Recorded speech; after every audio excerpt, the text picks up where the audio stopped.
এই যে আমরা আজানের জবাব দিলাম, নবী করিম সাল্লাল্লাহু আলাইহি সাল্লাম বলেছেন, যে ব্যক্তি আজানের জবাব দেয় ওই ব্যক্তিকে আল্লাহ রাব্বুল আলামিন মুয়াজ্জিন আজান দিয়ে যে পরিমাণ সওয়াব পায়, আজানের জবাব দিলে আল্লাহ তাআলা তাকেও সেই পরিমাণ সওয়াব দান করবেন। মুয়াজ্জিনের সওয়াব সম্পর্কে ধারণা আছে, আইডিয়া আছে? আল্লাহু আকবার। ইমামতি মর্যাদাপূর্ণ কাজ, কিন্তু সওয়াবের বিচার যদি করেন, আজানের এত বিপুল পরিমাণ সওয়াব আছে যে আজানের মর্যাদা যদি আমরা জানতাম, মহল্লাগুলোতে মুয়াজ্জিন নিয়োগ দেওয়া লাগতো না। এলাকাবাসী কামড়া কামড়ি করে, নিজেরা কম্পিটিশন করে তারা আজান দেওয়ার চেষ্টা করতো মসজিদে। ভাইরা আমার, মুয়াজ্জিন যখন আজান দেন, মুয়াজ্জিনের আজান শুনে যত মানুষ নামাজ পড়তে আসে, সবাই যার যার নামাজের সওয়াব তো পাবেই। মুয়াজ্জিন সাহেব তার আজান শুনে যেহেতু সবাই আসছে, তার ডাক শুনে যেহেতু আসছে, তার আহ্বানে যেহেতু আসছে, এই জন্য যত মানুষ তার আজান শুনে নামাজ পড়েছে তাদের সবার সমপরিমাণ সওয়াব আল্লাহ তাআলা মুয়াজ্জিন সাহেবকে দান করেন। দুনিয়াতে মুয়াজ্জিন সাহেবের দাম আপনার কাছে ৫,০০০ টাকা হইতে পারে, কিয়ামতের ময়দানে মুয়াজ্জিন সাহেবদের দাম অনেক বেশি। আপনি দুনিয়ার মিলিয়নিয়ার বিলিয়নিয়ার হতে পারেন, আখিরাতের বিলিয়নিয়ার মিলিয়নিয়ার হবে এই সমস্ত মুয়াজ্জিন সাহেবরা। তো মুয়াজ্জিন সাহেবদের সওয়াবের দৌড়ে যদি তাদেরকে ধরতে চান বা তাদের পিছে থাকতে চান, তাহলে আপনাকে নিয়মিত আজানের জবাব দিতে হবে। আজানের জবাব কিভাবে দিবেন? কুলু মিসলা মা ইয়াকুলুল মুআজ্জিন। সহিহ মুসলিমে নবী করিম সাল্লাল্লাহু আলাইহি সাল্লাম আজানের জবাব দেওয়া শিখাইছেন। কিভাবে আজানের জবাব দিবেন? আজানের জবাব দেওয়া দুই ভাবে, এক হলো মৌখিকভাবে আর এক হলো আচরণিকভাবে। আচরণগতভাবে কিভাবে? মুয়াজ্জিন বলেছে হাইয়া আলাস সালাহ, সালাতের দিকে আসো, আপনি সব কাজ কাম ফেলে সালাতে চলে গেলেন। এটা হলো আসল জবাব আজানের, এটা হলো আচরণগত জবাব, আমলি জবাব। আর মৌখিক জবাব কোনটা? মুয়াজ্জিন যা যা বলে আপনিও তা তা বলবেন। মুয়াজ্জিন আল্লাহু আকবার বলে শেষ করলে আপনি আল্লাহু আকবার বলবেন। মুয়াজ্জিন আশহাদু আল্লা ইলাহা ইল্লাল্লাহ বলে শেষ করলে আপনিও আশহাদু আল্লা ইলাহা ইল্লাল্লাহ বলবেন। মুয়াজ্জিন যখন আশহাদু আন্না মুহাম্মাদুর রাসূলুল্লাহ বলবে, আপনি তখন কি বলবেন? এক ভাই বলছে সাল্লাল্লাহু আলাইহি সাল্লাম। আপনারা এটাতে কারা কারা ভোট দেন? হাত তোলেন। নাই, ভোট নাই এটার পক্ষে। আচ্ছা, তাহলে এবার কথা শুনেন, মনোযোগ দিয়ে শুনেন। মুয়াজ্জিন যখন আশহাদু আন্না মুহাম্মাদুর রাসূলুল্লাহ বলে, তখন আমরা আশহাদু আন্না মুহাম্মাদুর রাসূলুল্লাহই বলবো। কারণ নবী করিম সাল্লাল্লাহু আলাইহি সাল্লাম নিজে শিক্ষা দিয়েছেন, ওই যে সহিহ মুসলিমের হাদিস, তিনি বলেছেন মুয়াজ্জিন যখন আশহাদু আন্না মুহাম্মাদুর রাসূলুল্লাহ বলে, নবীজি বলেছেন ওইটা শোনার পর তোমরাও বলবে আশহাদু আন্না মুহাম্মাদুর রাসূলুল্লাহ। তাহলে আজানের জবাব দিতে নবী করিম সাল্লাল্লাহু আলাইহি সাল্লাম যেভাবে শিখিয়েছেন সেভাবে দেব নাকি মনমতো দেব? মনমতো দিলে কি সওয়াব হবে?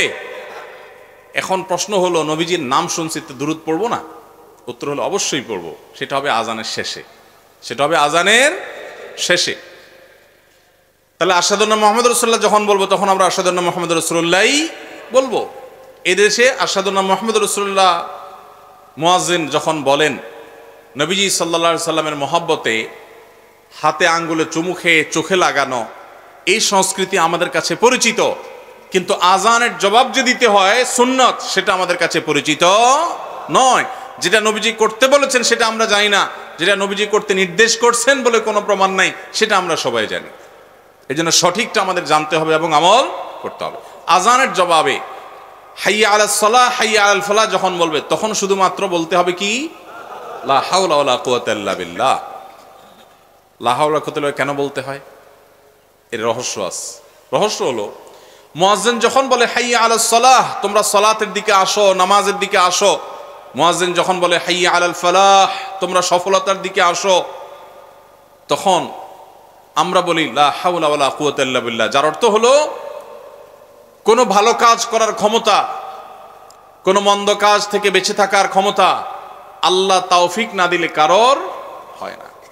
এই জন্য আমি নামাজে যাওয়ার নিয়ত করলাম, ভালো কাজ যাওয়ার নিয়ত করলাম, কিন্তু সেই সাথে এই বাক্য উচ্চারণ করার মধ্য দিয়ে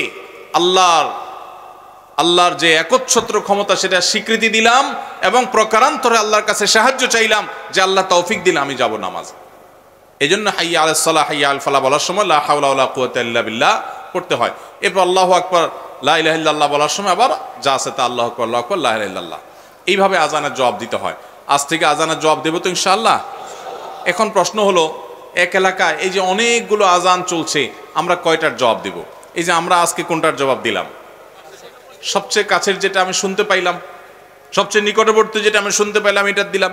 এখন এটা দিয়ে শেষ করার পর যদি আরেকটা শুরু হয়, যদি সময় থাকে, সুযোগ থাকে, ওইটারও জবাব দিলেন। আর সুযোগ না থাকলে নাই, আপনার এলাকারটা কাছেরটা আপনি জবাব দিলেন। আজ থেকে আমলটা করবেন তো ইনশাআল্লাহ? কারা কারা সত্যি করার নিয়ত করছেন হাত তোলেন। আল্লাহ আপনি সব হাতগুলোকে কবুল মঞ্জুর করেন। আল্লাহ আমারে ভাইদেরকে আমল করার তৌফিক দান করেন, মরণ পর্যন্ত আজানের জবাব দেওয়ার তৌফিক দান করেন। শুধু মুখের জবাব নয়, শারীরিক জবাব, মসজিদে উপস্থিত হয়ে জবাব দেওয়ার তৌফিক দান করেন। মাশাআল্লাহ, এই একটা আমল যদি আজকে জীবনের তরে সাথে নিয়ে যেতে পারেন ভাই, বাস মাহফিল সাকসেস, এই আয়োজন সাকসেস।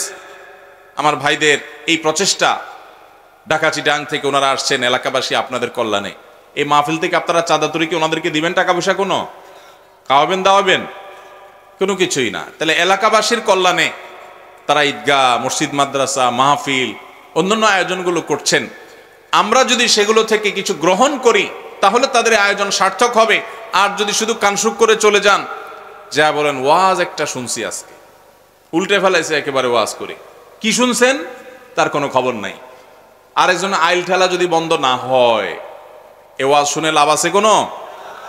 যে ওয়াজের পরে আপনার আগের জীবন আর পরের জীবনে কোনো পার্থক্য হয় নাই, সে ওয়াজ ওয়াজ না।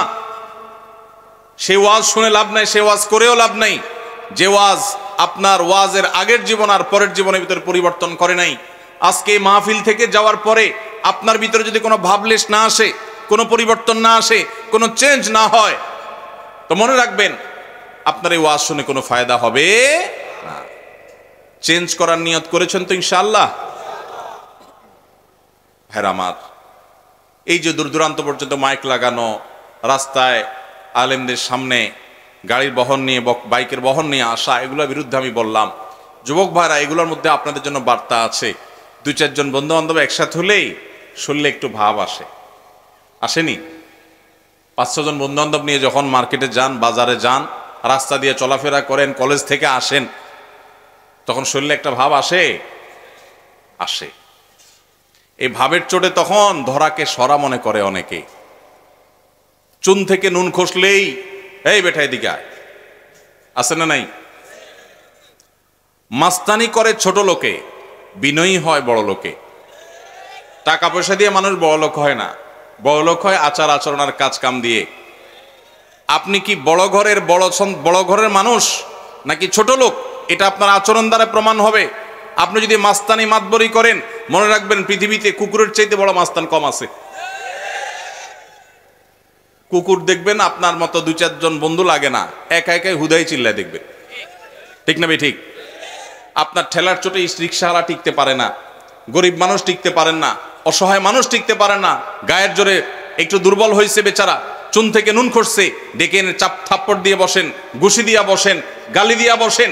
কিয়ামতের ময়দানে এই লোক, আল্লাহর শপথ করে বলি, এই লোক হাজির হয়ে যাবে এবং আপনার এই অপব্যবহার, আপনার এই দুরাচরণের জবাব সেদিন দিতে হবে, বিচার সেদিন হবে। আল্লাহ তাআলা বলেছেন, ওমাই ইয়ামাল মিসকালা যাররাতিন শাররান ইয়ারা, যারা পরিমাণ খারাপ কাজ করবেন মুখোমুখি হইতে হবে তার পরিণামের। এজন্য মাহফিল থেকে শিক্ষা নিয়ে যাব যে কোনোদিন কাউকে কষ্ট দেব না ইনশাআল্লাহ, কারোর কষ্টের কারণ হব না ইনশাআল্লাহ, কোনোদিন কারোর কষ্ট দেব না। পারলে উপকার করব, না পারলে চুপ থাকবো। শরীরে ভাব আসলে নিজের মনকে বলবো, এ ভাব দূর হইতে সময় লাগবে না, দূর হইতে সময় লাগবে। এজন্য বিনয়ী হয়ে চলবো তো ইনশাআল্লাহ। এলাকা সুন্দর হবে, দেশ সুন্দর হবে যদি আমাদের আচরণ সুন্দর হয়। আমাদের যুবকরা যদি সমাজমুখী কাজ করে, আমাদের যুবকরা যদি সমাজের জন্য ভালো কাজ করে, মাস্তানি, গুন্ডামি এবং গায়ের জোর খাটায়া দুর্বলদের উপরে জুলুম যদি না করে, তাহলে দেশ সুন্দর হয়ে যাবে। আমাদেরকে সুন্দর দেশ গড়তে হলে অনেক বেশি কিছু করতে হবে না। আমরা যদি সবাই সবার অধিকারগুলো দেয়া শুরু করি, কেউ যদি কারোর কোনো কষ্টের কারণ না হই, কারোর সাথে মাতবরি, সরদারি, গুন্ডামি এবং গায়ের জোর খাটানোটা না করি, তাহলে এই দেশ এমনি স্বর্ণের দেশ হয়ে যাবে ইনশাআল্লাহ। আমরা মুসলমান, ওয়াজ শোনার ব্যাপারে উস্তাদ, হাজার হাজার যুবক ওয়াজ শুনে ঘন্টায় ঘন্টা বসে, মাগার যুবক ওয়াজের উপরে আমল করার প্রশ্ন আসবে যখন পাবলিক বাসে উঠছেন 4-5 বন্ধু মিলে, ডাকছেন কন্ট্রাক্টরকে ভাড়া নেওয়ার জন্য, একবার বেশি 2বার ডাকছেন, বেচারা শুনে নাই, অন্য মনস্ক ছিল, এরপরে ডাইকায় না কলার ধরে বলছেন এই বেটা, কথা কানে যায় নাই, এরপর দিলেন 2-4টা চটকনা। এইটা যদি হয় তাহলে আপনার এরকম শত শত ওয়াজ মাহফিলে শুয়ে গড়াগড়ি খাইলেও 2 পয়সার কোনো লাভ হবে। আর যদি এখান থেকে শিক্ষা গ্রহণ করে কোন দুর্বলের উপরে আঘাত করার আগে আপনার হাত থেমে যায়, আপনার মুখ থেমে যায়, আপনার বিবেক সেখানে যদি কাজ করে, অ্যাক্টিভ হয়ে যায়, তাহলে মনে করতে হবে ওয়াজ আপনাকে কাজ ধরেছে, ওয়াজ আপনাকে এফেক্ট করেছে, ওয়াজ আপনাকে সুপথে এনেছে, তাহলে এটাই হবে আপনার সার্থকতা। সেই যুবক পাওয়া কঠিন যেই যুবক তার যৌবনে কোনো মানুষের উপরে মাস্তানি মতবারি করে নাই, কারোর উপর দুর্ব্যবহার করে নাই, গায়ের জোর খাটা নাই, অন্যায় জুলুম করে নাই, খারাপ কাজ করে নাই, হারাম সম্পর্ক করে নাই। এইরকম যুবক পাওয়া এখন সোনার হরিণ হয়ে গেছে। কিন্তু যদি সেই কাজটা আপনি করতে পারেন, আল্লাহর কাছে সবচেয়ে প্রিয় যুবক হবেন, আপনি সবচেয়ে সাকসেস যুবক হবেন, সবচেয়ে আদর্শ মুসলমান হবেন। সেই মুসলমানই স্পেন বিজয়ী তারেক বিন জিয়াদের মতো মুসলমান হবে, সেই মুসলমানই, সেই যুবকই ইনশাআল্লাহ মোহাম্মদ বিন কাসেমের মতো ভারতবর্ষ বিজয়ী যুবক হবে। সেই যুবকই মুসলমানদের সেই হারানো গৌরবকে পুনরায় উদ্ধার করতে পারবে। সেই যুবক নয় যে যুবক মাহফিলে পরে মাহফিল করে, ভলান্টিয়ার পরে ভলান্টিয়ারি করে, হুজুরের গায়ের আগেও থাকে পিছেও থাকে, হুজুরের সাথে ছবি বৈশাও নেয়, কাইথইয়াও নেয়, লাভ নাই, কোনো লাভ হবে না। আমল করেছেন, ওই দূর থেকে মাহফিলের কোণা থেকে কথা শুনে নিয়ত করে ফেলেছেন আমি এই খারাপ কাজ আর করবো না, এই যুবক সাকসেস। আর একেবারে স্টেজে আইসা বাতাস করছেন, কিন্তু সেই এই যুবক সাকসেস নয়। কথা কি ক্লিয়ার? বুঝে আসছে? আল্লাহ আমাদের আমলের তৌফিক দান করুন। তাহলে এই যে আমরা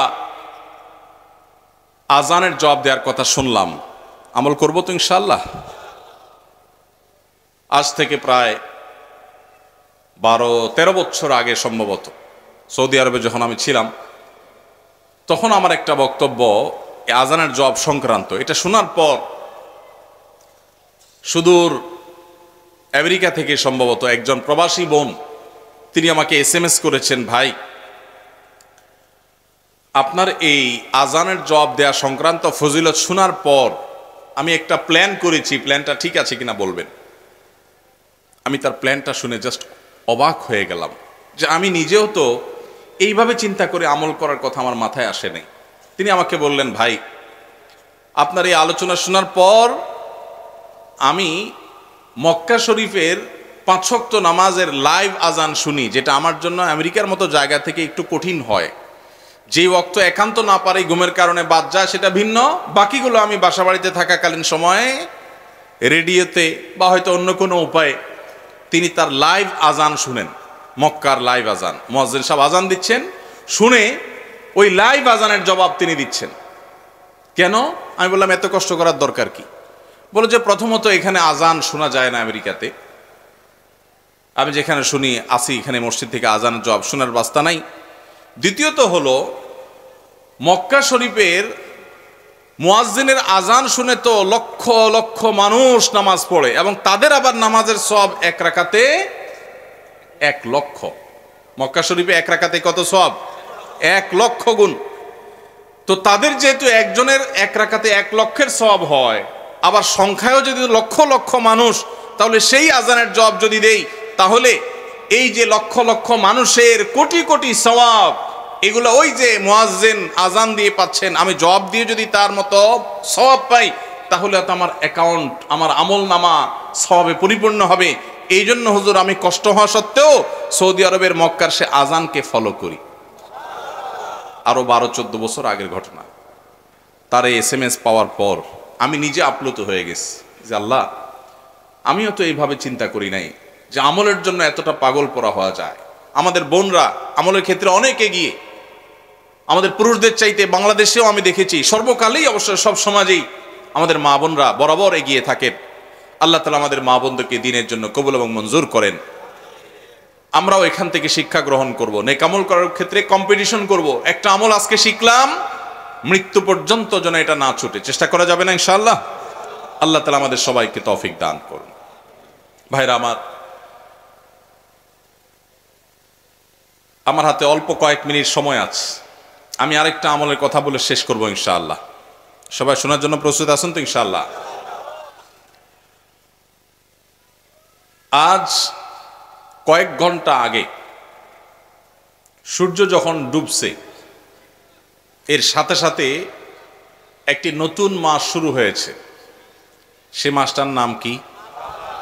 শাবান মাস। মাশাআল্লাহ, শাবান মাস, যেটার আজকে 1 তারিখ শুরু হয়ে গেছে।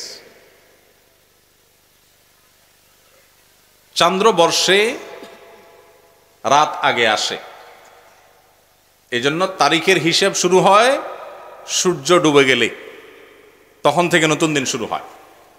এই যে শাবান মাস শুরু হলো, এই শাবান মাসে প্রিয় নবী সাল্লাল্লাহু আলাইহি ওয়াসাল্লামের একটা আমল আছে, বলবো আপনাদেরকে ইনশাআল্লাহ।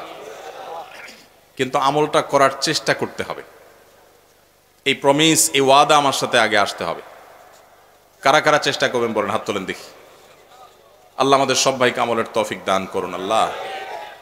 ভাইরা আমার, আমলটা হলো, আম্মা জান আয়েশা রাদিয়াল্লাহু তাআলা আনহা বলেছেন, মা রাআইতু রাসূলুল্লাহি সাল্লাল্লাহু আলাইহি ওয়াসাল্লাম ইস্তাকমালা সিয়ামা শাহরিন কাত্তু ইল্লা রমাদান। আমি নবীজিকে পুরো মাস, শুরু থেকে শেষ পর্যন্ত গোটা মাস রোজা রাখতে দেখেছি একবার শুধু, বছরে একবার, সেটা হলো রমজান মাসে। বছরে শুধু একবার পুরো মাস রোজা রাখতেন, সেটার নাম কোন মাস? রমজান মাস। আর রমজানের পরে পুরো মাস না, তবে মাসের বেশিরভাগ দিন রোজা রেখেছেন তিনি, এটা দেখেছি শুধুমাত্র শাবান মাসে। কোন মাসে ভাই? শাবান মাস। আম্মা জান আয়েশা রাদিয়াল্লাহু আনহা আরেকটি হাদিস আছে, সেখানে তিনি বলেছেন, কানান নবী সাল্লাল্লাহু আলাইহি সাল্লাম ইয়াসুমু শাবানা ইল্লা কালিলা। নবীজি শাবানের পুরো মাস প্রায় রোজা রাখতেন, কয়েকটা দিন বাদে, শেষের কয়েকটা দিন বাদে প্রায় পুরো মাস রোজা রাখার চেষ্টা করতেন। একজন সাহাবী আছেন উসামা ইবনে যায়েদ রাদিয়াল্লাহু তাআলা আনহু, নাম শুনেছেন আপনারা? বাচ্চাদের নাম রাখার জন্য অনেক সময় আমরা নাম খুঁজে পাই না, তালটু, বল্টু, নানটু, সন্টু, দুনিয়ার সব আজগুবি আজগুবি নাম বাইর করি। উসামা কত সুন্দর মাধুর্যপূর্ণ একটা নাম।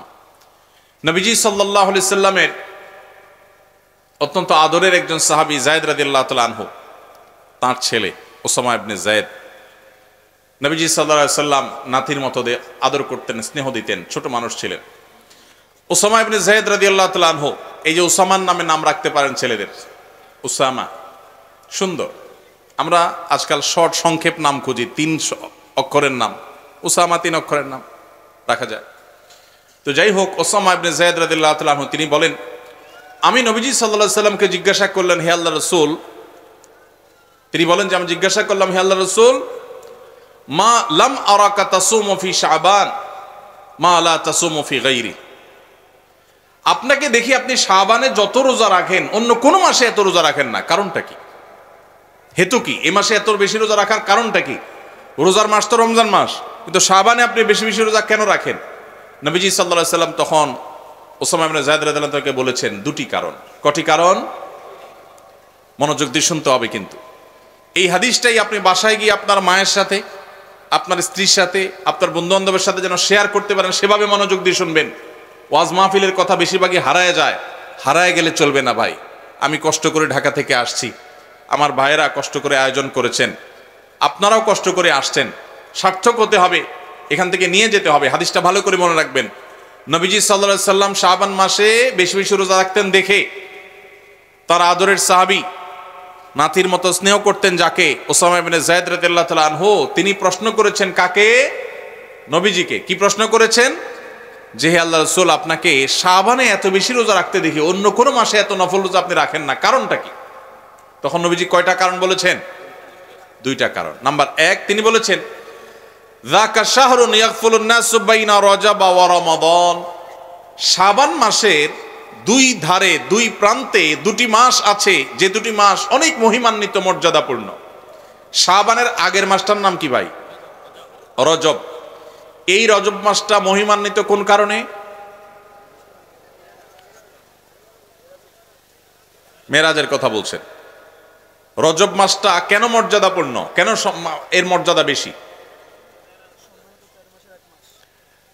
দেখেন, এত বড় মাহফিলের দু চারজন মানুষও জানেন না, দু চারজন মানুষও জবাব দিতে পারেননি, একজন থেকেও আসে নাই অডিয়েন্স থেকে, স্টেজ থেকে এক ভাই বলেছেন। দেখুন, রজব মাসের মর্যাদার কারণ হলো সম্মানিত 4টি মাস আছে। কোরআনে আল্লাহ তাআলা সূরা তওবায় একাধিকবার এ সম্পর্কে আলোকপাত করেছেন। আল্লাহ বলেছেন, ইন্না ইদ্দাতাশ শুহুরি ইনদাল্লাহি 12 শাহরান ফি কিতাবিল্লাহি ইয়াওমা খালাকাস সামাওয়াতি ওয়াল আরদ মিনহা আরবাআতুন হুরুম। বছরে 12টি মাসের মধ্যে 4টি মাস আছে সম্মানিত মর্যাদাপূর্ণ। আল্লাহ এগুলোকে সম্মান দিয়েছেন, বিশেষ মর্যাদার মাস। রমজান তো সবচেয়ে শ্রেষ্ঠ মাস আছেই, রমজানের পরে মর্যাদার বিচারে সম্মানিত মাস কয়টা? এই 4টার মধ্যে নবীজি সাল্লাল্লাহু আলাইহি সাল্লাম সহিহ বুখারীতে এই 4 মাসের ব্যাখ্যা বর্ণনা করতে গিয়ে তিনি বলেছেন, সালাসুন মুতাওয়ালিয়াত। এই 4টার মধ্যে 3টা হলো ধারাবাহিক, জিলকদ, জিলহজ, মুহররম, আর চতুর্থ মাসটা হলো ওয়ারাজব মুদর আল্লাযী বাইনা জুমাদা শাবান, এই যে রজব মাসটা। তাহলে রজব মাসটা সম্মানিত 4 মাসের একটা, সেজন্য এই মাসটা মূলত মহিমান্বিত। এই মাসে নবীজি সাল্লাল্লাহু আলাইহি সাল্লাম মেরাজ হয়েছে বলে অনেক ইতিহাসবিদগণ বলেছেন, আবার অন্য মাসে হওয়ার কথাও আছে। কিন্তু আসল তাৎপর্যের কারণ হলো রজব মাসটি হলো সম্মানিত 4 মাসের একটা। এটাও আমরা অনেকেই প্রথম শুনলাম জীবনে। যাই হোক, সে বিষয়ে কথা বলা আমার উদ্দেশ্য নয়। তো উদ্দেশ্য হলো যে ওসামা ইবনে যায়েদকে নবীজি বলেছেন যে শাবান মাসটার আগের মাসটা হলো রজব, যেটা সম্মানিত 4 মাসের একটা মর্যাদাপূর্ণ মাস। আবার শাবানের পরের মাসটা কোনটা? রমজান, সেটা হলো বছরের সবচাইতে সেরা মাস। তো নবীজি বলেছেন 2টা মর্যাদাপূর্ণ মাসের মধ্যবর্তী শাবান মাসে মানুষ আমল ইবাদত না করে অবহেলা বেশিরভাগ মানুষ কাটায়। বেশিরভাগ মানুষ অপেক্ষা থাকে রোজা কবে আসবে, তখন কোরআন তেলাওয়াত শুরু করব। রমজান কবে চাঁদ দেখা যাবে রমজানের, তখন নামাজ ধরবো। রমজান কবে শুরু হবে, তখন থেকে আমি তারাবি পড়া ধরবো, ভালো কাজ করা ধরবো। শাবান মাসে মানুষ রমজানের ক্ষণগণনা, দিন গণনা করতে থাকে, অবসর থাকে, অলসতা করে, অবহেলা করে। নবীজি বলেছেন মানুষ যেহেতু অবহেলা করে, এই জন্য এই সময়টাতে আমি বেশি বেশি নফল রোজা রাখি। কারণ যেই সময়টাতে মানুষ অবহেলা করে ওই সময় ইবাদতের আলাদা গুরুত্ব তৈরি হয়। ভোর রাতের সময় সবাই ঘুমায় থাকে, এই জন্য তখন তাহাজ্জুদ পড়লে সওয়াব বেশি। হুজুরের সবাই সালাম দেয়, রিকশাওয়ালা বেচারারা কেউ সালাম দেয় না। আপনি যা রিকশাওয়ালাদেরকে আসসালামু আলাইকুম বললেন কেন? কারণ তারা অবহেলিত, তাদেরকে মানুষ সালাম দেয় না। তাহলে তাদেরকে সালাম দিলে, হুজুরের সালাম দিলে যে সওয়াব হতো তার চেয়ে সওয়াব বেশি হবে, কারণ অবহেলিত, এদেরকে কেউ সালাম দিচ্ছে না। একজন গরিব মানুষ, একজন অভাবী মানুষ, সিএনজি চালক, তার গাড়িতে উঠছেন। মুসলমান হলে তার আচরণ হবে উঠে বসেই আসসালামু আলাইকুম। চেষ্টা করা যাবে না ইনশাআল্লাহ? যাদের গাড়ি আছে, কয়জন মানুষ গাড়িতে উঠে বসে ড্রাইভার সাহেবকে সালাম দেন? যে কখনো সৌদি আরবের সর্বোচ্চ ব্যক্তিবর্গ, কখনো আরব আমিরাতের সর্বোচ্চ ব্যক্তিবর্গ, কখনো তুরস্কের সরকার প্রধান, কখনো ইরানের রাজনৈতিক নেতৃত্ব এবং সিনিয়র ব্যক্তিবর্গ, তারা বাংলাদেশের ছেলেদের, এই কোমলমতি হেফজখানার ছাত্রদের কপালে তারা চুমো আঁকছেন, তাদেরকে বুকে তুলে নিচ্ছেন, তাদেরকে স্নেহ এবং মমতার পরশে তাদেরকে আপন করে নিচ্ছেন। বাংলাদেশের অন্য এমন কোন সেক্টর আছে যেই সেক্টরের কারণে বাংলাদেশের মানুষকে গোটা বিশ্বের মানুষ 10, 20, 30, 50 এমনকি 100টি দেশের সাথে কম্পিটিশন করে চ্যাম্পিয়নের মুকুট অনবরত বছরে 1বার 2বার করে এনে দেয়? এটা হেফজখানাগুলো ছাড়া, হেফজ প্রতিষ্ঠান ছাড়া, এদেশের হাফেজ ছাত্ররা ছাড়া অন্য কোন সেক্টরে কেউ আজও পর্যন্ত আনতে পারে নাই। অতএব এই হেফজখানাগুলো আমাদের জন্য গৌরবের, আমাদের এই ছেলেগুলো আমাদের জন্য গৌরবের। এরা আমাদের আখিরাতের নাজাতের উসিলা যেমন হবে ইনশাআল্লাহ, দুনিয়াতেও এরা আমাদের মুখ উজ্জ্বল হওয়ার কারণ। আপনারা জানেন মিডল ইস্ট সহ পৃথিবীর অনেক দেশ রাষ্ট্রীয়ভাবে হেফজখানাগুলোকে পৃষ্ঠপোষকতা দেয়। অর্থকড়ি দেয়, গবেষণা করবার জন্য যাবতীয় উপায় উপকরণ উপাদান দেয়। এত কিছুর পরও সেই সমস্ত দেশকে প্রায় প্রতি বছরই কোনো না কোনো ছেলেরা আমাদের কম্পিটিশনে হারিয়ে তারা চ্যাম্পিয়নের মুকুট নিয়ে আসে, ছিনিয়ে আনে। অথচ এই ছেলেগুলো রাষ্ট্রীয় কোনো সুযোগ, কোনো সুবিধা, কোনো স্বীকৃতি, কোনো পুরস্কার, কোনো পদক আজও পর্যন্ত পায়নি। ভাইরা আমার, এদেশের মানুষ ধর্মপ্রাণ। মুসলমানরা, হিন্দুরা, খ্রিস্টানরা কিংবা বৌদ্ধরা, যেই কোনো ধর্মের মানুষ এদেশে বসবাস করে, সবাই যার যার আপন ধর্মে ধর্মপ্রাণ। ধর্মপ্রাণ মানুষের এই দেশে রাষ্ট্র যদি ধর্মকে ওন করে, রাষ্ট্র যদি ধার্মিকদেরকে ওন করে, তাদেরকে যদি অনবোর্ড করে আর আপন মনে করে, তাহলে সেক্ষেত্রে এই দেশ এগিয়ে যাবে ইনশাআল্লাহ। 4 লক্ষ মসজিদে 4 লক্ষ ইমাম এদেশে আছেন। এই 4 লক্ষ মসজিদের ইমাম সাহেবরা রাষ্ট্রীয় সুযোগ সুবিধা থেকে প্রায় বঞ্চিত। এমনকি রাষ্ট্র এই 4 লক্ষ মসজিদকে, 4 লক্ষ মসজিদের ইমামকে, তাদেরকে দুর্যোগ মোকাবেলা, পরিবেশ রক্ষা, বৃক্ষরোপণ, শিক্ষা, নানাবিধ কার্যক্রমের সাথে অন্তর্ভুক্ত করে রাষ্ট্র এগিয়ে যেতে পারত। দুর্ভাগ্যজনকভাবে সেটা এই 50 বছরের বাংলাদেশে আজও পর্যন্ত হয় নাই। এদেশে নর্তক নর্তকীদের জন্য, এদেশে তথাকথিত অভিনেতাদের জন্য পদকের ব্যবস্থা আছে। এদেশে বিভিন্ন সেক্টরের মানুষের নানামুখী অবদানের জন্য পদকের ব্যবস্থা আছে। আমি কাউকে ছোট করতে চাই না। এই যে সেক্টরগুলোকে পদক দেয়া হয়, এই সেক্টরগুলো থেকে এই দেশ, এদেশের মানুষ, এই রাষ্ট্র উন্নয়ন বলতে কি পেয়েছে?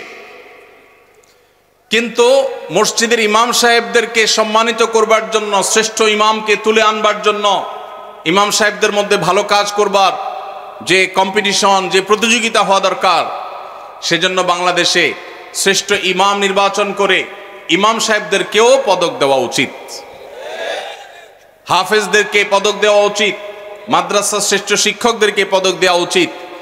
এই কালচার যদি শুরু হয়, তাহলে মসজিদগুলো সমাজমুখী হবে, মসজিদগুলো সমাজের কথা বলবে, মসজিদগুলো সমাজের সংকটের সমাধান করবে, সমস্যার সমাধান করবে। মসজিদগুলো সমাজের নানাবিধ অসুবিধা তৈরি করতে ভূমিকা রাখবে ইনশাআল্লাহ।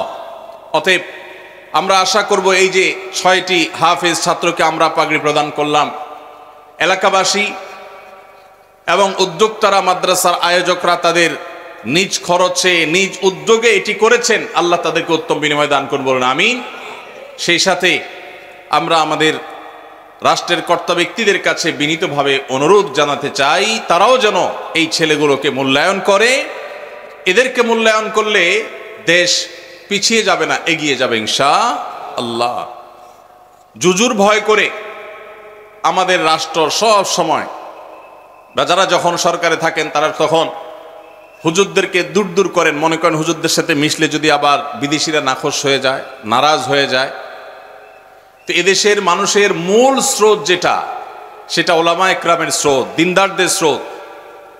এই যে ওয়াজ মাহফিলের বিপুল সমাবেশ, মানুষের স্বতঃস্ফূর্ত অংশগ্রহণ, কোনো টাকা দিয়ে নয়, কোনো বিরিয়ানি দিয়ে নয়। আপনাদের কি সবাই বিরিয়ানি খাওয়ার জন্য আসছেন এখানে? আপনাদের কি কোনো বিরিয়ানি প্যাকেট দেওয়া হবে? কোনো নগদ টাকা? আপনারা সবাই যার যার খরচে, তার তার গরজে এসেছেন। এদেশে ওয়াজ মাহফিল ছাড়া, মসজিদের মিম্বরগুলোতে ছাড়া আর কোনো জনসমাবেশ স্বার্থ ছাড়া মানুষ আসে না। এগুলোই হলো সত্যিকারের গণমানুষের সমাবেশ, যেগুলো মানুষ নিজ গরজে আসে, স্বতঃস্ফূর্ত ভাবে আসে। আমি আশা করব এই সমাবেশগুলোর এই স্বতঃস্ফূর্ততার ভাষা আল্লাহ আমাদের কর্তৃপক্ষদেরকে বুঝার তৌফিক দান করবেন। তারা গণমানুষের এই জোয়ার, তাদের এই স্বতঃস্ফূর্ততার যে ভাষা, এটা যদি রিড করতে পারেন, তাহলে ইনশাআল্লাহ আমাদের প্রিয় স্বদেশ এগিয়ে যাবে, আমরা এগিয়ে যাব। আমরা দোয়া করি গোয়ালমারি চৌধুরী বাড়ি কমপ্লেক্স এবং হাফিজিয়া ফুরকানিয়া দারুন নাজাত মহিলা মাদ্রাসা, এই প্রতিষ্ঠান দয়কে আল্লাহ রাব্বুল আলামিন কবুল এবং মঞ্জুর করুন। আল্লাহ তাআলা এই বাড়ির যে ভাইয়েরা, যে আল্লাহর বান্দারা উদ্যোগ নিয়েছেন, আল্লাহ রাব্বুল আলামিন তাদের মালে, তাদের সম্পদে, তাদের ঈমান আমলে, তাদের চিন্তা ভাবনায় বরকত দিয়ে পরিপূর্ণ করে দিন। তাদের ভুল ত্রুটিকে আল্লাহ তাআলা মাফ করে দিন। এবং তাদের পূর্বপুরুষদের কবর এখানে আছে, পাশেই আছে, আপনারা জানেন। আল্লাহ তাআলা তাদের ভুল ত্রুটি মাফ করে তাদেরকেও জান্নাতবাসী করে দিন। ভাইরা আমার, অনেক উলামা ইকরাম অনেক কথা বলেছেন, শুরু থেকে আপনারা এ পর্যন্ত অনেক মূল্যবান কথা শুনেছেন, মাশাআল্লাহ। দরকার হলো সেগুলোর উপর আমল করা। আমরা যদি সারাদিন ওয়াজ শুনি, সারা রাত ওয়াজ শুনি, আমল না করি, কাজ হবে? তাহলে যেটা শুনবো সেটা আমল করব ইনশাআল্লাহ। আমি আজকে একটা বিষয়ের উপরে কিছু কথা বলবো ইনশাআল্লাহ, সেই কথাগুলোর উপরে আমল করতে হবে। কারা কারা রাজি আছেন ইনশাআল্লাহ? হাত তোলেন। মাশাআল্লাহ, আল্লাহ তাআলা সবাইকে তৌফিক দান করুন। মাশাআল্লাহ।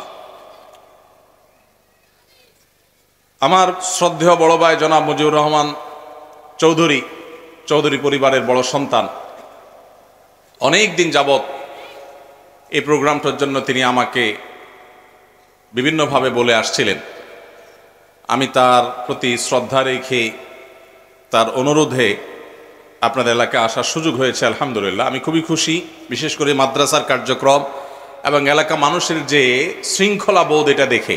খুব অল্প প্রোগ্রামেই এরকম সুন্দর সুশৃঙ্খল পরিবেশে কথা বলা যায়, হইচটচটে কথাই বলা যায় না। মনে হয় যে সব প্রশিক্ষিত ভদ্র মানুষ, মাশাআল্লাহ। তো এই জিনিসটা অন্যান্য মাহফিল আলাদের জন্য একটা দৃষ্টান্ত আমি মনে করি, যে পিনপতন, নীরব হয়ে কথা শোনা, আলোচককে কথা বলতে দেওয়া, হইচই না করা, ডিস্টার্ব না করা, এটা কিন্তু একটা ভালো গুণ, মাশাআল্লাহ। এই মাহফিলটার এটা একটা ভালো দিক, যেটা আমাকে মুগ্ধ করেছে। এই শৃঙ্খলাটা শুধু মাহফিলে ধরে রাখলে হবে না, বাজারেও ধরে রাখতে হবে ইনশাআল্লাহ। যারা কলেজে পড়েন তারা কলেজেও ধরে রাখতে হবে ইনশাআল্লাহ। রাস্তাঘাটে কোনো জায়গায় আমরা বিশৃঙ্খল হব না। এটা সংখ্যাগরিষ্ঠ মুসলমানদের দেশ, যে দেশের অধিকাংশ নাগরিকেরা মুসলমান।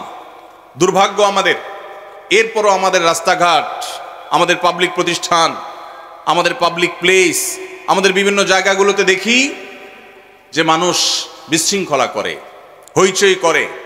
ইসলাম আমাদেরকে শৃঙ্খলা শিখিয়েছে, ইসলাম আমাদেরকে ভদ্রতা শিখিয়েছে, মেহনত শিখিয়েছে। তো সেটা যদি আমরা ধারণ করতে না পারি, আমরা ভালো মুসলমান হতে পারবো না। তো এই মাহফিলটার একটা ভালো দিক এটা।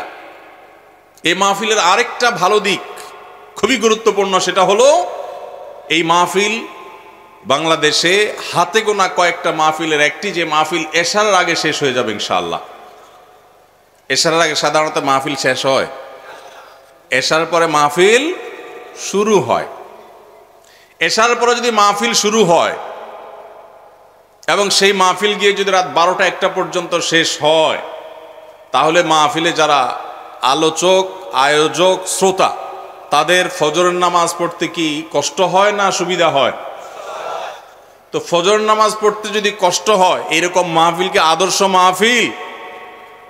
মাহফিল হতে পারে?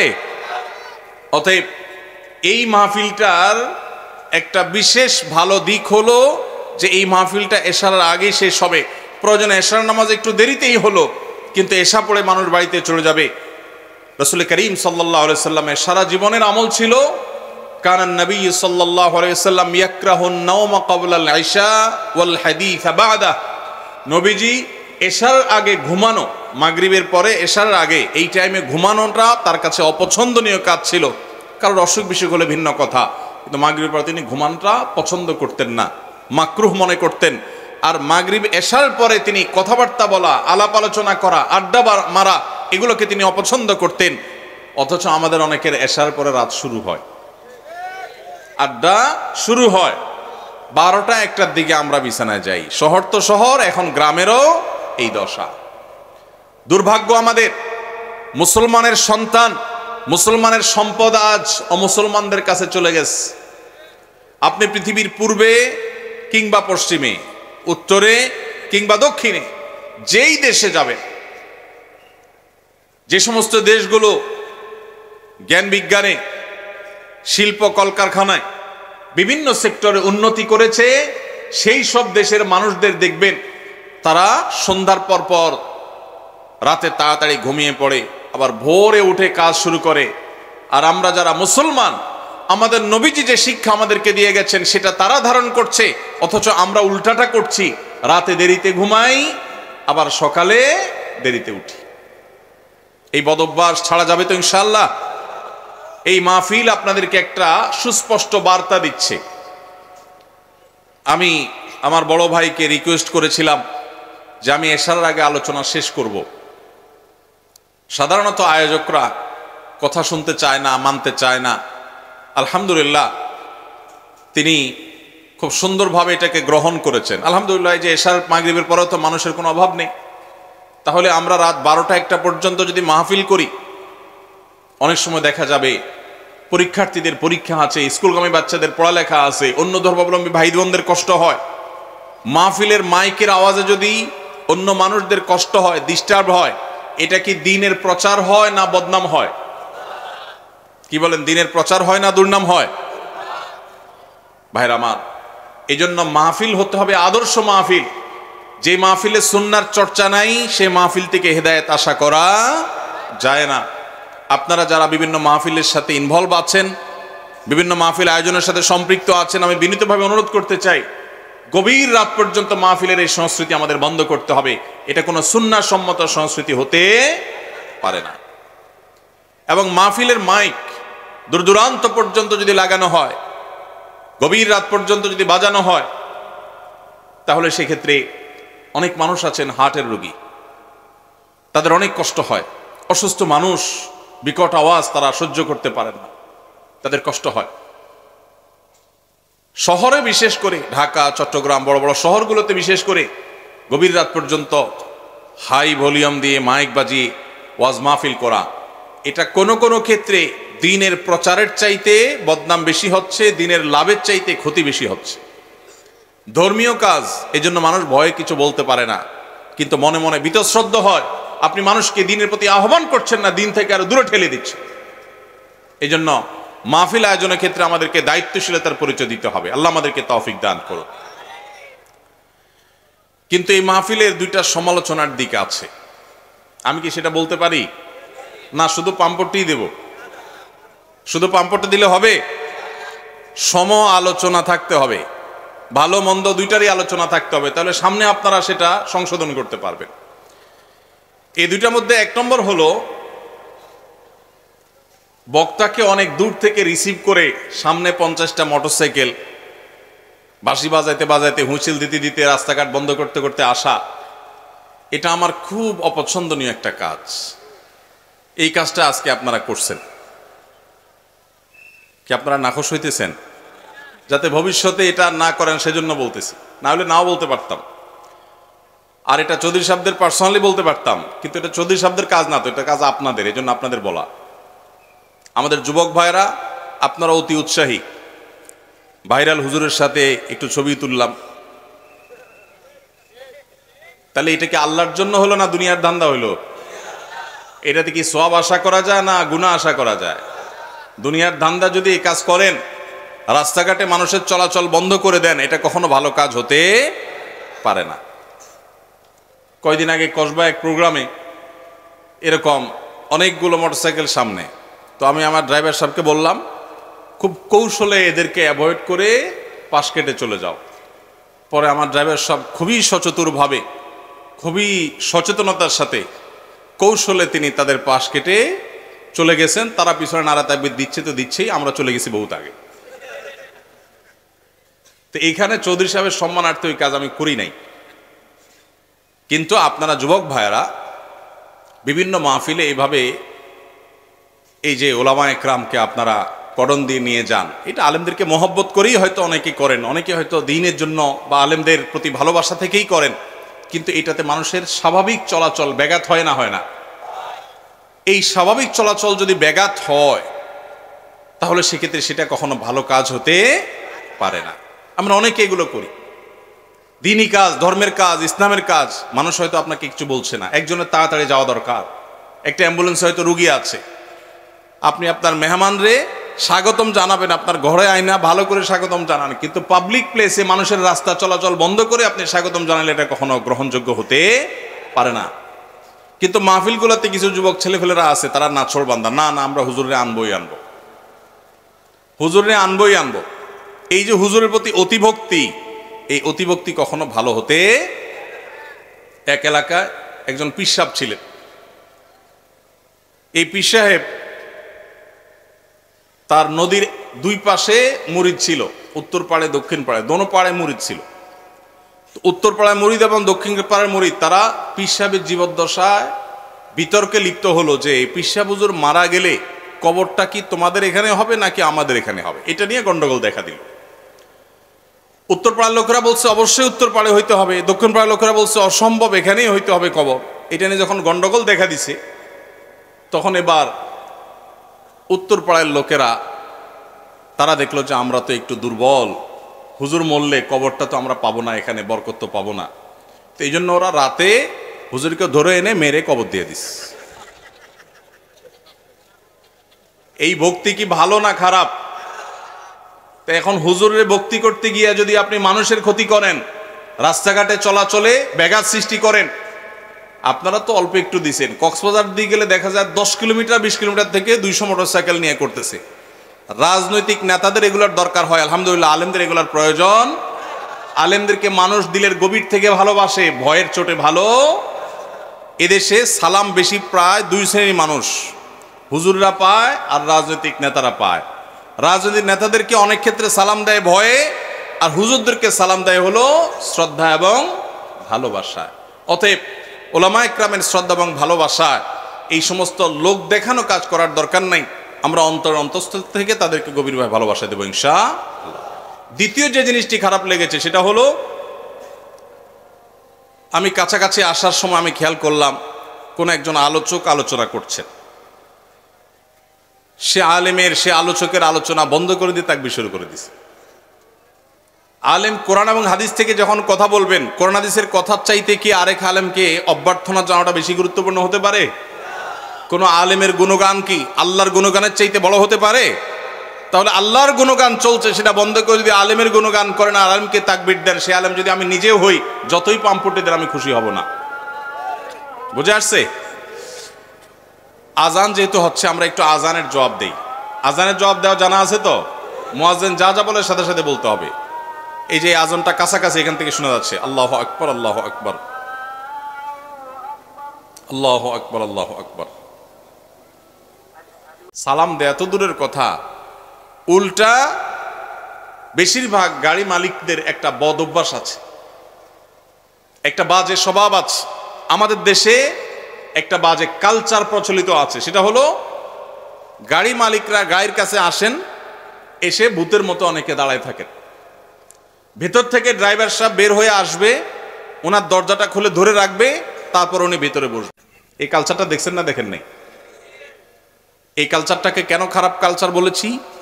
কারণ এটা হলো গাড়ি মালিকের মধ্যে প্রভু প্রভু ভাব আর ওই চালক ভাইটার সাথে দাস দাস আচরণ করার কারণে হয়।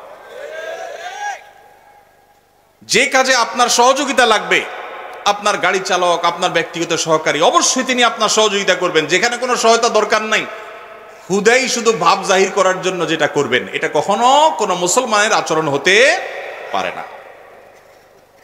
নতুন নতুন আমি কোনো গাড়িতে উঠলে, কোনো নতুন ড্রাইভার সাহেবের সাথে দেখা হইলে দেখি যে সিট থেকে নেমে আসা শুরু করে। গাড়ি থামছে, এখন গাড়ি খুলবে, তো উনি তাড়াতাড়ি করে হ্যান্ড ব্রেক দেন, বেল্ট খোলেন, কেন উনি নেমে আসবেন। আমি অনেক সময় বলি, ভাই নামতেছেন কেন আপনি? বলে স্যার দরজা খোলার জন্য। তো একে তো স্যার শুনলে আমার খুব রাগ লাগে, আমি তো স্যার কেন, ভাই বলা যায় না? দ্বিতীয়ত কথা হলো, কেন ভাই, আমার হাত তো সুস্থ সবল আল্লাহর রহমতে, আমি তো ল্যাংড়া লুলা না। গাড়ির দরজা খোলার জন্য ছোট্ট একটা দরজার লক, এটা ধরে টান দিলে দরজাটা খুলে যাবে। তো আপনি ওখান থেকে নেমে পুরা গায়ের তওয়াফ করে, এক চক্কর তওয়াফ করে এসে তারপরে খোলা লাগবে, দরকার কি এত কাহিনী করা? এই কাহিনীটার কারণে ক্ষতি কি হয় দেখুন। প্রথমত ওই গাড়ি মালিকের ভিতরে অহংকারের প্রকাশ হয়।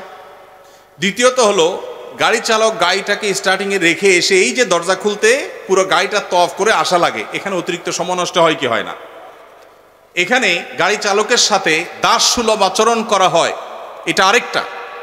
পাশাপাশি একটা ভয়ঙ্কর ক্ষতি হয় পাবলিক প্লেসগুলোতে। আপনারা দেখবেন, সেদিন আমি যশোর থেকে ঢাকা আসছি, এয়ারপোর্টে নামার পর দেখি আমার গাড়ি অনেক দূরে সিরিয়ালে আছে। তো খেয়াল করি নাই, বের হয়ে গেছি, মনে করছি বাইরেই আছে। পরে দেখি যে অনেক সিরিয়ালে আছে। পরে সিরিয়ালে থাকা দেখে আমি দেখলাম যে ডোমেস্টিক এয়ারপোর্টের ওখানে ছোট্ট একটু জায়গা, সব উল্টাপাল্টা গাড়ি পার্কিং করে রাখছে। কারোর হয়তো বস আসবে, সাহেব আসবে, ড্রাইভার সাহেব ওটা দাঁড়ায়া সে তামু খাইতেছে। এই যে গাড়িটা দাঁড় করে রাখছে, পিছনে 1 কিলোমিটার সিরিয়াল পড়ে গেছে। এর ফলশ্রুতিতে বহু মানুষের ফ্লাইট মিস হবে। আমি তখন আমার সাথে যারা ছিল তাদেরকে সাথে নিয়ে বললাম, চলো আজকে একটু ট্রাফিক গিরি করি। তখন চলে গেলাম, যে একটা একটা করে গাড়ির ড্রাইভারকে ধরে বললাম, ভাই কেন দাঁড়াইছেন এখানে, রং কেন পার্কিং করলেন? এতক্ষণ পর্যন্ত প্রহরী কাউকে দেখা যায় নাই। যখন আমি এই ডিউটি শুরু করে দিয়েছি, পরে দেখলাম যে প্রহরী সবাই এসে ভরে গেছে আমার চারপাশ। পরে বললাম, আপনাদের আজকে ডিউটি আমি করি, আপনারা শুধু তাকা তাকা দেখেন। হঠাৎ একটা সরকারি গাড়ি আসলো, বিরাট বড় স্টিকার দেওয়া, একেবারে রং ভাবে দাঁড়াইছে। ছোট্ট জায়গা, এরকম বাঁকা হয়ে এমন ভাবে দাঁড়াইছে, পিছনে আরেকটা গাড়ি চলে যাবে, যে ওইটা যাওয়ার রাস্তাটা বন্ধ হয়ে গেছে। অথচ এই গাড়িটা একটু সোজা হয়ে দাঁড়ালে, সাইড করে দাঁড়ালে ওই গাড়িটা যেতে পারে। গ্লাস নামাইলাম, ড্রাইভার সাহেবের সিগন্যাল দিয়া। এরপরে বললাম তার ওই বসকে শুনায়া, বস বসা ভিতরে, বললাম, ভাই নতুন বাংলাদেশেও এই অহমিকাগুলো দূর করার সময় আসে নাই এখনো সে আগের অহংকার এখনো ধরে রাখছেন। আপনার এই রং ভাবে গাড়িটা দাঁড় করানোর কারণে পিছনে বহু গাড়ি সিরিয়ালে পড়ে গেছে। এটা বোঝার জন্য তো কোনো শিক্ষিত মানুষ হওয়ার দরকার নাই, কমন সেন্স থাকা যথেষ্ট, যে গাড়িটা আমি একটু সাইড করলেই তো অন্য গাড়িগুলো যেতে পারে। আমি ওই যে একটু আগে বলছিলাম, এই যে মাহফিলে আপনারা কত সুশৃঙ্খল, মাশাআল্লাহ। সেই আপনারাই যদি কেউ অটো চালক হন, তো দেখা যাবে কল্লা ঢুকাই দিছে, রিক্সা চালক ভাই মাথাটা ঢুকাই দিছেন, আছে না নাই? এই শৃঙ্খলা বোধ যদি না থাকে, সে শত শত নফল নামাজ পড়েও ভালো মুসলমান হতে পারবে না। আমরা এটা জানি না। এই জন্য ভাই, আমাদের এই শৃঙ্খলা বোধ আমাদের মধ্যে জাগ্রত করতে হবে। চেষ্টা করা যাবে না ইনশাআল্লাহ।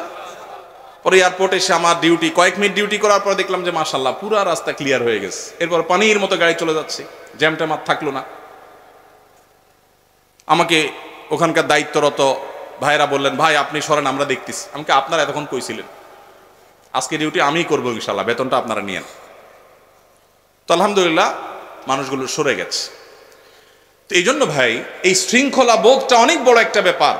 এই যে মাহফিল ছাড়বে, মাহফিল ছাড়ার পর হইচই করে সব হুজুর কোন দিকে যাইতেছে, এ বেটারে গিরে ফেলাবেন। ঠিক আছে না? যে বেটা আমাদের এলাকায় আসছে, একটু না হাতালে কেমনে হয়। ময়মনসিংহ গেছি মাহফিলে, দেখি যে জামা টানতেছে, কাপড় টানতেছে, কেউ কেউ পারলে পিঠ হাতে দিতেছে, কেউ পারলে শরীর হাতে দিতেছে। তাই বললাম, ভাই হুজুরদের বা যে কোনো মানুষকে সালাম দিলে সওয়াব হয় জানি, হাতে হাত মিলায় মুসাফা করলে সওয়াব হয় সেটাও জানি, হাদিসে আছে। কিন্তু শরীর হাতাইলে সওয়াব হয় এটা তো জানতাম না। এটা আবার কোন সওয়াব? তো এই যে আবেগের নামে আমরা ভুল কাজগুলো করি, এগুলো করা যাবে? করা যাবে না। আল্লাহ আমাদেরকে বোঝার তৌফিক দান করুন। তো বলছিলাম, নবী করিম সাল্লাল্লাহু আলাইহি সাল্লাম ওই যে আমল শিখিয়েছেন, শাবান মাসে মানুষ অবহেলিত থাকে, সেজন্য এই মাসে আমলের গুরুত্ব বেশি। অতএব যেই কাজটা মানুষ অবহেলিত করে, গাড়ির ড্রাইভার থেকে কথাটা আসলো, গাড়িতে উঠার পর চালককে সালাম দিবেন আসসালামু আলাইকুম করে। যে মালিক গাড়িতে উঠে বসে চালককে সালাম দিতে পারেন, সেই মালিকের মধ্যে অহংকার নাই ইনশাআল্লাহ, তিনি বিনয়ী মানুষ। আল্লাহ আমাদের সব ভাইদেরকে বিনয়ী হওয়ার তৌফিক দান করুন। ওই যে গাড়িগুলো ড্রাইভার সাহেবদের দরজা খুলে দাঁড়ায় থাকে, কালচারটাকে খারাপ কালচার বলছিলাম যে কারণে, সেটা এখনো শেষ হয় নাই। ওই এয়ারপোর্টের বিষয়টা যে আসলো, সেটা কেন আসলো? এক একটা গাড়িতে ধরেন আপনি এয়ারপোর্ট, হসপিটাল, স্কুল, কলেজ, বিভিন্ন পাবলিক প্লেসে অনেক গাড়ি সিরিয়াল ধরে ধরে আসছে, একটা একটা করে যাত্রী নামাচ্ছে, আবার চলে যাচ্ছে। দেখা যায় যে বিরাট ভিড় হয়ে যায়। এই ভিড়ের যতগুলো কারণ থাকে, এর একটা হলো এই কালচার। কেন? কারণ গাড়িটা এসে থামছে, যদি গাড়ি মালিক বা গাড়ির আরোহী তিনি সাথে সাথে পট করে দরজাটা খুলে নেমে যান, শেষ হয়ে যায়। রং সাইডে নামলে অনেক সময় গাড়ি চালক এসে দরজা খুলতে হয়, কিন্তু যখন বাম সাইডে আপনি নামবেন তখন তো সাইড করা, দুর্ঘটনার কোনো ভয় নাই, তিনি দরজা খুলে নেমে যেতে পারেন। কিন্তু চালক হ্যান্ড ব্রেক দিয়ে বেলটা খুলে উঠে এসে গাড়িটার চক্কর দিয়ে তারপরে দরজাটা খুলে ধরবে, আপনি নামবেন, আবার দরজা আটকাবে, আবার সে তার জায়গায় গিয়ে বসবে, বসে গাড়ি টান দিবে। অতিরিক্ত সময় নষ্ট হয় কি হয় না? নামতে যত সময় লাগতো তার চাইতে 3 গুণ সময় অনেক সময় লেগে যায় এই প্রসিডিওর করতে গিয়ে। এটা করতে গিয়ে এক একটা গাড়িতে একজন মানুষকে ড্রপ করতে যদি লাগতো 1 মিনিট, সেটা লাগে 3 মিনিট। তাহলে এভাবে 50টা গাড়ি যদি যাত্রী নামায় তাহলে 3 50 150 মিনিট নষ্ট হয়। এই 150 মিনিট যদি বেঁচে যেত তাহলে এই জায়গায় এই জ্যামটা হতো না। আমি কি বোঝাতে পারছি? এই জন্য যাদেরকে আল্লাহ তাআলা গাড়ি দিয়েছেন আপনারা মনে কষ্ট নেবেন না, আল্লাহর ওয়াস্তে ভাবসাব ধরে ড্রাইভার এসে দরজা খুলে দাঁড়ায় থাকবে বৃত্তের মতো, গোলামের মতো, এই ছোট লোকের অপেক্ষা করবেন না। একটা হলো হাতে জিনিসপত্র আছে, বাচ্চা মানুষ, বৃদ্ধ মানুষ বা ওইরকম মহিলা মানুষ, আস্ত দিব্যি একজন সুস্থ সবল মানুষ 3 তলা থেকে হন হন করে নামতে নামতে আসলেন সিঁড়ি দিয়া, গাড়ির কাছে এসে আপনি এখন প্যারালাইসিস হয়ে গেছে, আপনি এখন দাঁড়ায় রয়েছেন। এটা কোন স্বভাব ভাই? এই সংস্কৃতি, ওই যে গাড়ির মালিক ওই ভাব জাহির করতে হবে, এই সংস্কৃতি আমাদের দূর করতে হবে ইনশাআল্লাহ। এই জন্য গাড়ি মালিকদের নিয়ত করতে হবে। আশা করি আমরা এই চেষ্টাটা করব। তো আমি যেটা বলছিলাম, ড্রাইভাররা তাদেরকে সালাম দেন কিনা, কাজের লোকরা সালাম দেন কিনা, রিক্সা চালককে সালাম দেন কিনা? যদি দেন, তাদেরকে কেউ দেয় না, আপনি দেন, তাহলে অন্য মানুষকে, একজন হুজুরকে সালাম দিয়ে যে সওয়াব হবে, ওই যে অবহেলিত যাকে কেউ সালাম দেয় না, সেখানে সালামের কালচার যদি আপনি জিন্দা করেন সওয়াব একটু বেশি হবে ইনশাআল্লাহ। তাহলে এই যে শাবান মাসে নবীজি বেশি বেশি রোজা রাখতেন, কেন?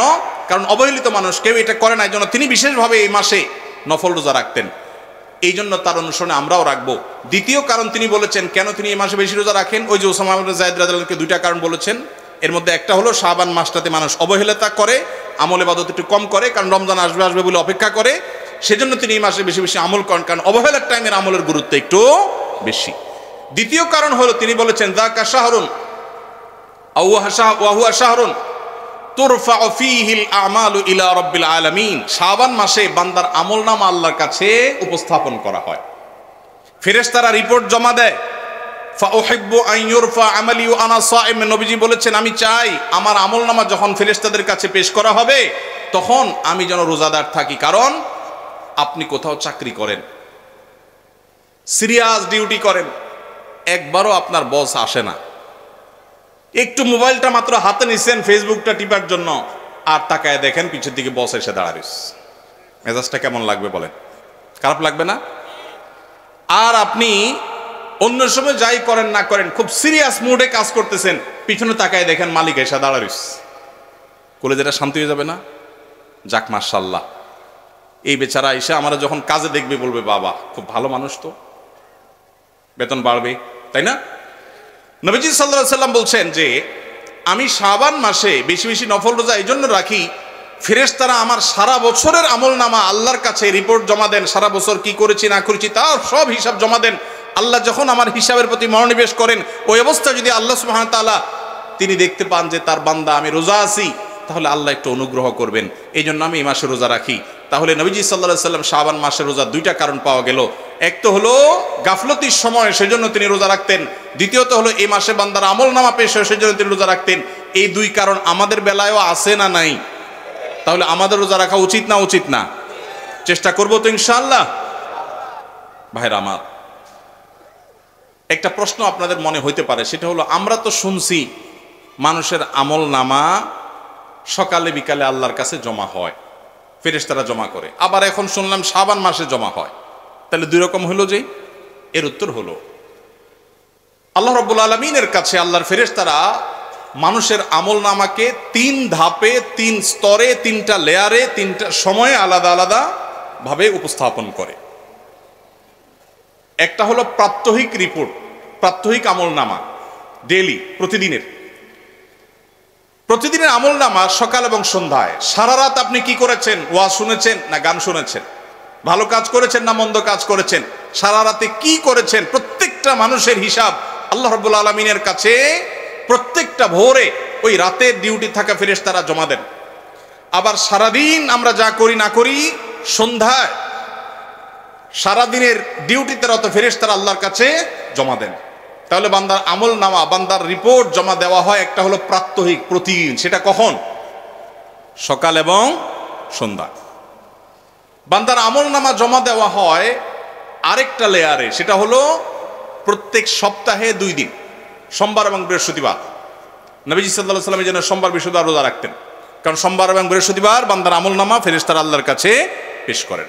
তাহলে একটা হলো ডেইলি আমল নামা পেশ, সেটা সকাল সন্ধ্যা। একটা হলো সাপ্তাহিক আমল নামা পেশ, সেটা হলো সোম বৃহস্পতি। আর একটা হলো বার্ষিক রিপোর্ট পেশ, সেটা কখন? শাবান মাস। বিভিন্ন অফিসে যারা চাকরি করেন মাসের হিসাব দেওয়া লাগে একরকম, ডেইলির হিসাব দেওয়া লাগে আরেক রকম, বার্ষিক রিপোর্ট দেওয়া লাগে আরেক রকম, আছে না নাই? ঠিক একইভাবে আল্লাহ রাব্বুল আলামিনের কাছে আমাদের আমল নামা পেশ করা হয়। ভাইয়ের আমার, সেজন্য এই রিপোর্ট জমা দেওয়ার সময়গুলোতে বান্দা বিশেষভাবে আমলে মনোযোগী হবে। এই জন্য নবী সাল্লাল্লাহু আলাইহি ওয়াসাল্লাম বলেছেন ওয়াসাব্বিহু, আল্লাহ তাআলা বলেছেন কোরআনে কারীমে ওয়াসাব্বিহু বুকরাতাম ওয়া আসীলা, সকাল সন্ধ্যা আল্লাহর তাসবিহ পেশ করো। নবীজি সাল্লাল্লাহু আলাইহি ওয়াসাল্লাম সকাল সন্ধ্যা বিশেষ তাসবিহ পেশ করতেন, জিকির আজকার করতেন, দোয়া করতেন, আমল করতেন, কারণ এই যে আমল জমা দেওয়া হয়, আমল নামা জমা দেওয়া হয়। আবার সোমবার বৃহস্পতিবার রোজা রাখতেন, কারণ আমল নামা জমা দেওয়া হয়। আবার শাবান মাসে বেশি রোজা রাখতেন, কারণ আমল নামা জমা দেওয়া হয়। তার আমল নামা জমা দেওয়ার 3টা লেয়ার আছে, মনে থাকবে তো ইনশাআল্লাহ। ভাইরা আমার, এছাড়াও শাবান মাসে বেশি বেশি নফল রোজার আরেকটা কারণ আছে, সেটা হলো ইস্তেহাদি। সেটা হাদিস দ্বারা না, প্রমাণিত না, সেটা বিভিন্ন মুহাদ্দিসগণ, ওলামা একরাম, স্কলারগণ বলেছেন। সেটা হলো হঠাৎ করে রমজানের রোজা যদি রাখা শুরু করেন, সারা বছর এক রকমের খাদ্য অভ্যাস, সকাল দুপুর রাতে খেয়ে, এখন হঠাৎ করে অভ্যাসটা চেঞ্জ হয়ে যাবে, ইফতার এবং রাতে সাহারি খাবেন আর সারাদিন না খেয়ে থাকবেন। হঠাৎ করে 30 দিনের রোজা রাখতে গিয়ে আপনার কষ্ট হয় কিনা, অভ্যাসটা আগে থেকে যেন হয়, সেজন্য শাবান মাস থেকে কিছু কিছু নফল রোজা রাখতে হয়। এটা হলো ওয়ার্ম আপ, রিহার্সেল, প্রস্তুতিমূলক রোজা। এই জন্য ভাই, এই শাবান মাসে বেশি বেশি রোজা রাখবেন তো ইনশাআল্লাহ। পুরো মাসের প্রথম 15 দিন 20 দিন রোজা রাখার তৌফিক যদি নাও হয়, অন্তত একটা রোজা হইলেও নবীজির সুন্নাত আমল করতে গিয়ে আমরা কারা কারা করবো একটু হাত তুলে দেখি। একটা হইলেও রাখবেন ইনশাআল্লাহ, নিয়ত করছেন তো ইনশাআল্লাহ। সবে বরাতেরটা না, ওইটা বাদে একটা হইলেও রাখবেন, নিয়ত করছেন তো ইনশাআল্লাহ। আল্লাহ আমাদের সবাইকে আমল করার তৌফিক দান করুন। এই আমলটা যদি আপনারা করেন ভাইরা, হারিয়ে গেছে, সমাজে আলোচনা নাই, সেজন্য আমি আলোচনা করলাম। বিলুপ্ত হওয়া আমলগুলোর একটা শাবান মাসে বেশি বেশি নফল রোজা। চর্চা নাই, আমল নাই, আলাপ নাই, মানুষ ভুলে গেছে। আপনারা যে ঘরে ঘরে রাখেন, মানুষ জানবে, সুন্নাহটা জিন্দা হবে, ঘরে ঘরে আমলটা শুরু হবে। আপনি অন্য মানুষকে বলবেন একই কথা, তাকে উদ্বুদ্ধ করবেন, তাহলে নবী সাল্লাল্লাহু আলাইহি সাল্লামের ওই হাদিসের ফজিলত পাবেন। আপনি মৃত সুন্নতকে জিন্দা করলেন, সেই সওয়াবটা পাবেন। চেষ্টা করা যাবে তো ইনশাআল্লাহ। তো এই মাহফিল থেকে আমি সামারি করছি, কথা তো অনেকই বললাম। 2টি জিনিস অন্তত আমরা সবাই সংকল্প করে নিয়ত করে যাব। মা বোনরা যারা শুনছেন, আপনারা যারা শুনছেন, সবাইকে বলছি, একটা হলো আজানের জবাব দেওয়ার কথা বলেছি, আর একটা হলো শাবান মাসে বেশি বেশি নফল রোজা রাখার প্রকার। 2টা 4টা 6টা। ভাইরা আমার, রোজা রাখলে মরে যাবেন না, মনে হয় যে সারাদিন না খায় কেমনে থাকবো।